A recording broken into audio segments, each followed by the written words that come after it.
කුළුඳුල් මව් පදවිය ලැබූ බවට සියලු දෙනාම සුබ පැතුම් ජනප්‍රිය රංගන ශිල්පිනී ශලනි තාරකා අනුන්ගේ බබෙකුත් වඩාගෙන අද කියන කතාව. ජනප්‍රිය රංගන ශිල්පිනී ශලනි තාරකාගේ විවාහයෙන් පසුව ඇය රංගනයෙන් ඉවත්ව තම සැමියා සමග විදෙස්ගත වන බවට පසුගිය කාලයේ ඇය විසින් මාධ්‍ය වෙත පවසා තිබුණා. නමුත් ඇය විටින් විට විදේශයේ ජීවත් වන සැමියා බැලීමට විදෙස්ගත වුවද ස්ථීර ලෙසම ගොස් තිබුණේ නෑ.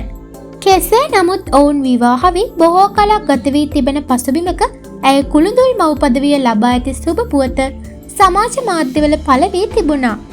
එම හේතුවෙන් ඇයගේ රසික රසිකාවියන් ඇයට බොහෝසේ සුබ පතාද තිබුණා. කෙසේ නමුත් අද දිනේ යහළුවෙකුගේ බිලිඳකු වඩාගෙන පැමිණ පවසන්නේ මෙවන් කතාවක්.